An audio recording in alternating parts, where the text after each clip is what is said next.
Everybody tells you Chicago is affordable. And then you actually go to buy a home here and the surprises start. The check you have to write to the city of Chicago just to close, the parking spot that costs 40 grand, and the property tax bill that jumps the second you own the home. These are the costs that nobody warns buyers about. The stuff Zillow and every relocation blog leave out. I've sat at literally hundreds of these closings, so stick with me and I'll walk you through the real costs of buying in Chicago, including one move at the end that almost nobody knows about that can put thousands back in your pocket. And if this is your first time here, I'm Dee. I lived in Chicago for 27 years and I help people buy and sell homes here for 24 years. So let me give you the real version, not just the pretty one. Let's start with a number everybody quotes. You've probably seen that a median home price in Chicago is around $380,000. And that is technically true for the whole city. But Chicago is massive. There's 77 neighborhoods here. And that one number is exactly where people get fooled. Because the second you zoom into those neighborhoods, it jumps. For example, in Lincoln Park, the median home price is around $700,000. And right next door in Lakeview, it's about $520,000.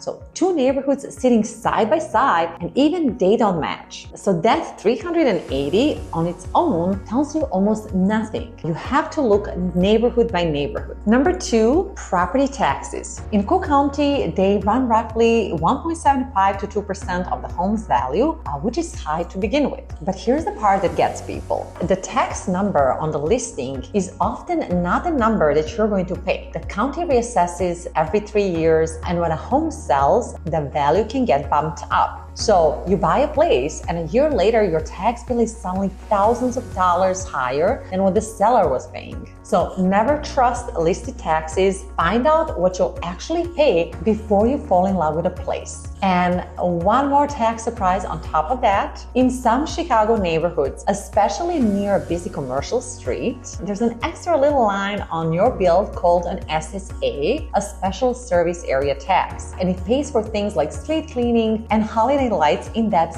district. It's usually small, but it's real and almost nobody from out of town knows to look for it. Number three, and this one always gets a reaction. When you buy in Chicago, you write a check to the city of Chicago just for the privilege of buying in Chicago. It's called a transfer stamp. The buyer's share is $7.50 for every $1,000 of the price. So on a $400,000 home, that's about $3,000 out of your pocket at closing on top of everything else. Nobody coming from out of state sees this one coming. And that stamp is just one piece. Your total closing costs here usually run around 3 to 5% of the price once you add an attorney, your title, lender fees, and the rest. On that same $400,000 home, it's like $12,000 or more in cash that you need to bring to the table on top of your down payment. So you better plan for it. Number four, and this one catches people from out of state off guard in a good way, is that Illinois is an attorney state. So you don't just use a real estate agent and a title or escrow company. You also use a real estate attorney. Now, if you don't want to use an attorney, no one is going to force you, but you will have to sign a waiver saying that you refuse that service. Yes, it is another $500 to $1,500 in your closing costs, but this one is the biggest protection that you have as a buyer, other than inspection.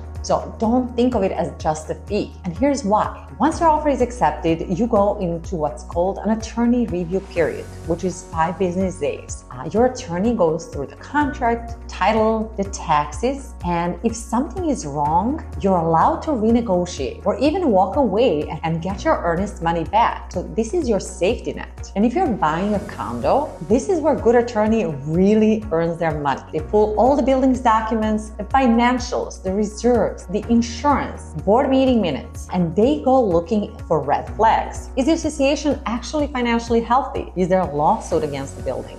Is there a special assessment coming that's about to cost you thousands of dollars? Because if there is, we can go back to the seller and negotiate. Sometimes get the seller to cover it before you even close. And same thing with your inspection. If it turns up something serious, you're still protected. You can back out during that same review period. And number 5, and this one is really important, especially if you're coming from out of town and somewhere where you just parked, and I literally mean that, where a lot of you are moving from say a subdivision outside of Dallas, parking was never even a thought. You had a 2-car garage or driveway or both, or you just pulled up on the street right out front. Free, easy, and done.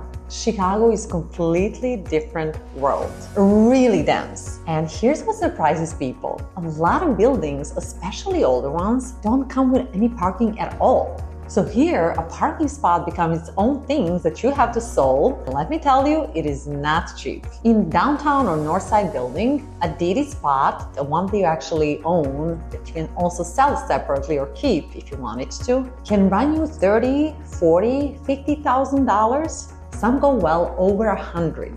And if you want to rent one instead, you're looking at $200 to $500 a month, every single month. And don't count on just grabbing a spot on the street either, because a lot of these neighborhoods are permit only. And you can circle the block for 20 minutes on Friday night. So when you're comparing a place that comes with a parking to one that doesn't, that gap is real money. So don't wave it off. Number 6 is about the homes themselves. So much of Chicago housing is old. Beautiful old gray stones, vintage 2-flats, courtyard buildings from the early 1900s. And old bones can hide expensive surprises like galvanized plumbing, old electrical wiring, an ancient boiler, brick that needs tuck pointing, maybe a basement that takes on water. So even though your inspection is optional, it's definitely not something that you want to skip. Budget $400 to $1,000 for a good one. It may not sound cheap on top of everything else that you have to pay, but it can literally save you tens of thousands of dollars. Skipping it all together just to win a bidding war is the most expensive that I see people make, so don't do that.